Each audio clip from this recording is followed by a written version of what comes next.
വീടിൻ്റെ തൊട്ട് മുന്നിൽ തന്നെ 2 കോഴിക്കൂടുകളുണ്ട്. നമ്മൾ വരുമ്പോൾ ആ കോഴികൾ ഇവിടെ ശബ്ദമുണ്ടാക്കുന്നുണ്ട്. ഇതൊരു കോഴിക്കൂടാണ്, പക്ഷേ ഇത് പൂട്ടിയിരിക്കുന്നു. മറ്റൊരു കോഴിക്കൂട് അപ്പുറത്തും കാണാം. ഇത് എത്ര സ്വപ്നത്തോടു കൂടിയായിരിക്കും അവരുടെ ജീവിച്ചിട്ടുണ്ടാവുക എന്നുള്ളതാണ് നമ്മൾ ഈ ദൃശ്യങ്ങൾ കാണുമ്പോൾ.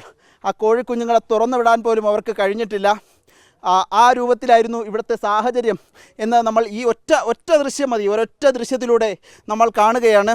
ഇവിടെ നിന്ന് അപ്പോൾ തന്നെ ഒരു കൂലിക്കാരനായ കൂലിപ്പണി ചെയ്ത്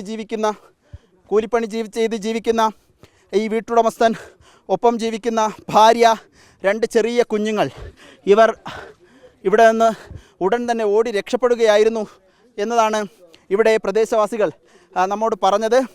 ആ രൂപത്തിൽ തന്നെയാണ് ദൃശ്യങ്ങളിൽ നമ്മൾ കാണുകയും ചെയ്യുന്നത്. ഈ ഭാഗത്തൊക്കെ ഈ ചുവരൊക്കെ പൂർണ്ണമായും തകർന്ന് താഴേക്ക് ഇടിഞ്ഞു പോയിട്ടുണ്ട് എന്നതാണ്. ഇപ്പോഴും പുകച്ചുരുളുകൾ മാറിയിട്ടില്ല. ഞാൻ മനസ്സിലാക്കുന്ന ആ കാണുന്ന ഒരു പെട്ടി പോലെ ഒന്ന് ആ ഭാഗത്ത് കാണാം. ഒരു തട്ടിൻ പുറത്ത് എന്തെങ്കിലും സൂക്ഷിച്ചു വെച്ച പെട്ടിയാകാം.